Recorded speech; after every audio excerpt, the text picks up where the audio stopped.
Hello there, my very good friends. On today's wrestling news, WWE fans are angry after major streaming issues hits Hell in a Cell 2021.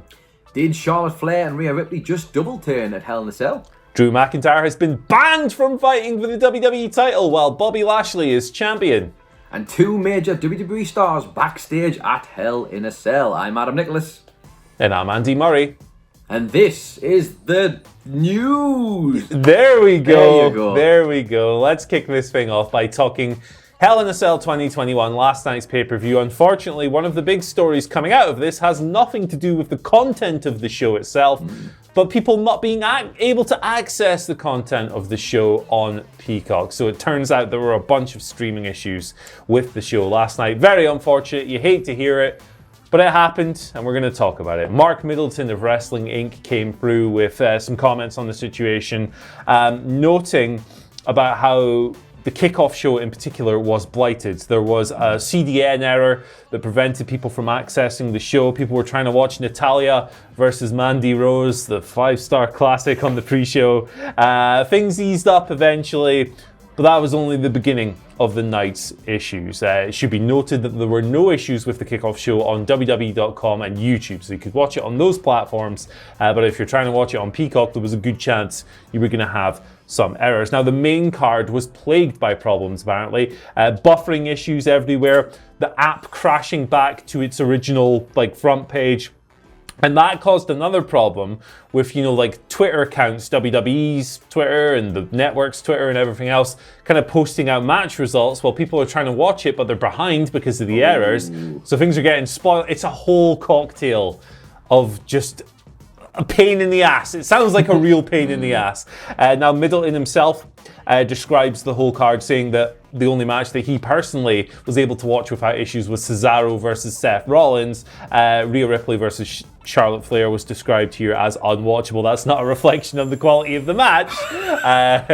Although we'll talk about that double turn in a little bit. We will. Bunch of social media stuff. As you would imagine, when things go wrong, social media is ablaze. It's like a bonfire. I've got a couple of comments here. I actually tweeted out this morning asking for comments on it from people who'd watched it on Peacock. I got a few people saying they had no problems whatsoever. One of them said something like they were trying to watch it in the middle of a field in Utah, so that's probably why it didn't work. Fair play. But I got a couple of comments here.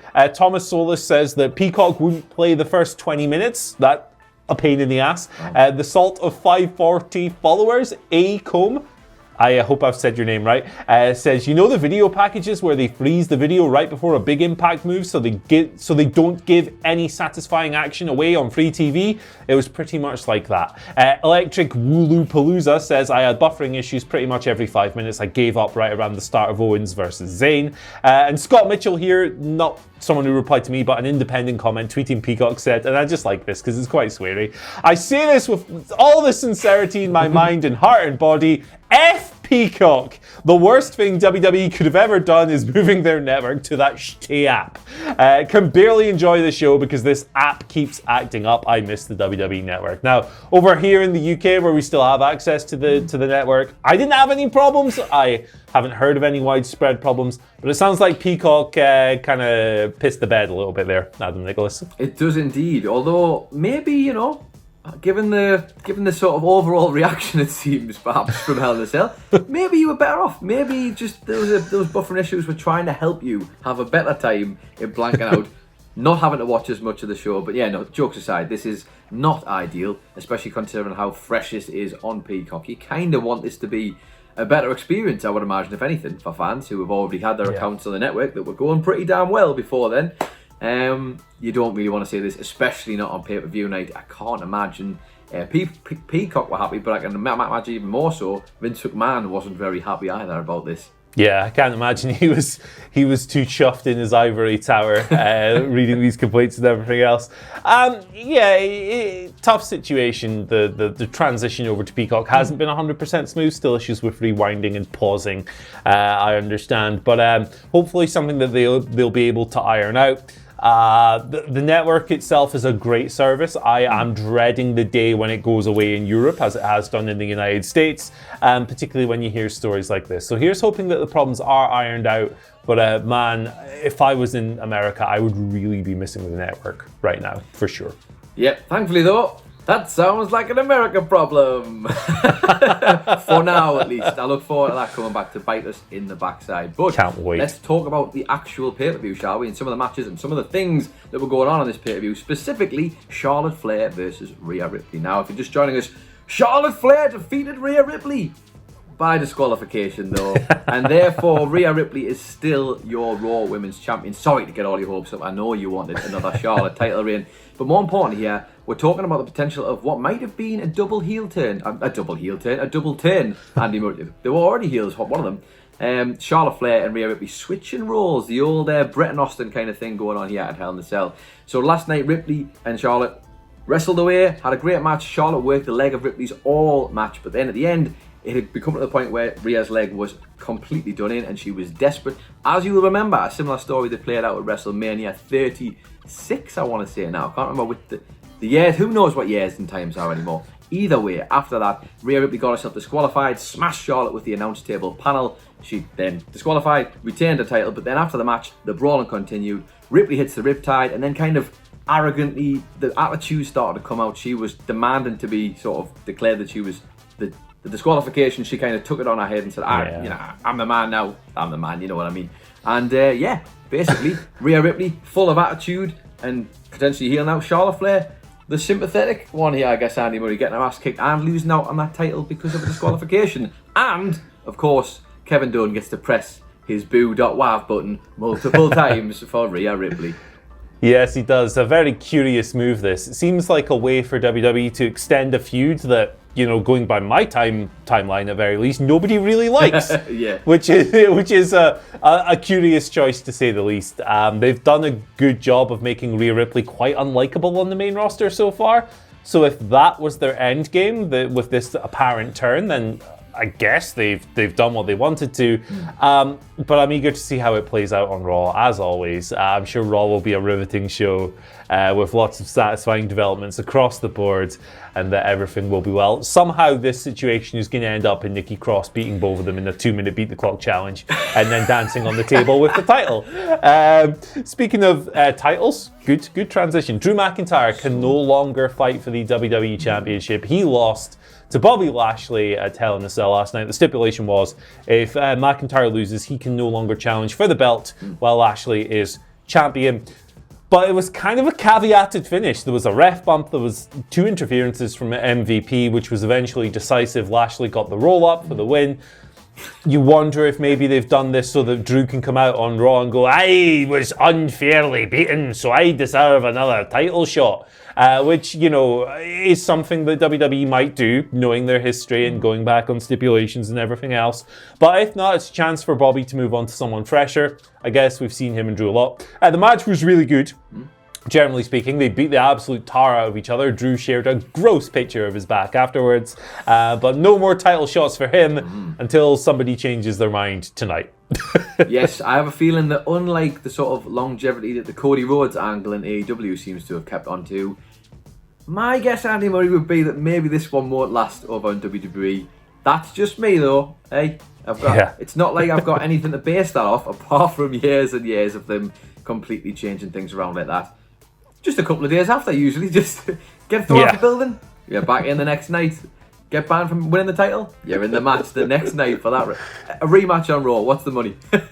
Let's do it. Let's do it. I'll give you a $5 if it happens. Wonderful stuff. Oh, hey. But speaking of things that might happen, some returns potentially, and just some people chilling out backstage with WWE. There were 2 major stars at Hell in a Cell floating around in the back who didn't really get up to much, but they were there nonetheless. And I have the proof. Andy Murray, I can tell you this now. PW Insider reporting that both, well, I say they were reporting, but Ric Flair and Becky Lynch were both backstage last night. Now, Ric Flair obviously was just there supporting his daughter, as was proven by a lovely picture Charlotte took with him backstage.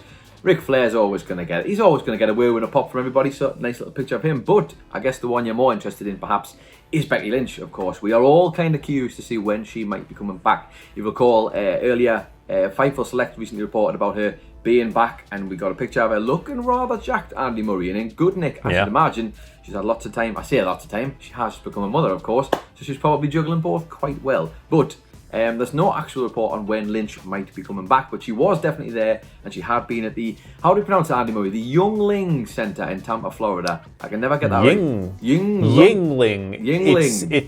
It's one of those beers they have in America where it just kind of tastes like carbonated water mixed with a bit of piss. It's not nice. It's not a nice beer, is what I'm trying to say. And we have plenty of bad beers over here as well. I'm not, Carling. Come on. Yeah, I'm looking forward to seeing Becky Lynch back in action. And I'm sure Ric Flair was there to prepare for a reprisal of the all-time great storyline with Lacey Evans from earlier this year, because we really need more of that in our lives. Twitter questions, let's do them. First one today comes from Aditya Sawant, who asks the following. Did WWE err by not having their most lucrative man at Hell in a Cell? I really missed Roman here. I thought he would have had a segment with Cena returning. I could only properly enjoy a couple of matches. I didn't watch the rest. I tolerated them and SMH. Fair play. I personally would have kept the Rey versus Roman match on the pay-per-view because Roman Reigns is an attraction to me, but I understand why they put it on television to pop a rating. TV earns more money than pay-per-views. TV's technically a bigger show than the pay-per-view now in that regard, apart from like WrestleMania and stuff.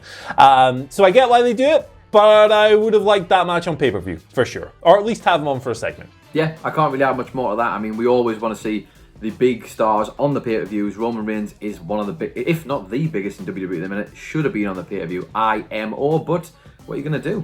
WWE likes that money from TV, Andy Murray. There you go, TV money, Andy Murray. That almost rhymes. Another question here comes to us from Rico Reds, who asks, what is the more interesting version of the Zayn-Owens dynamic? Is it heel Kevin Owens and face Sami Zayn, or face Kevin Owens and heel Sami Zayn?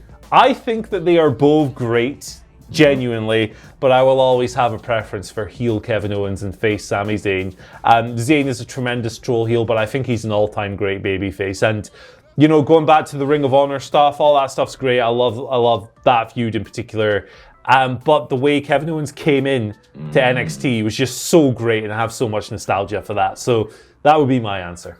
Yeah, I mean, it's hard to argue with Kevin Owens being a heel and Sami Zayn. Sami Zayn in particular being the babyface is the one for me, because we all know that potential is there. Vince is never going to get over this hurdle with him, but the babyface Sami Zayn is as good as, and has as much potential as, and we say it all the time, a babyface Daniel Bryan. It's the same ilk, they're cut from the same cloth, and as you say, Sami being such a babyface elevated Kevin's heel persona in NXT to the absolute top. It was amazing. I want them both back in those roles, please.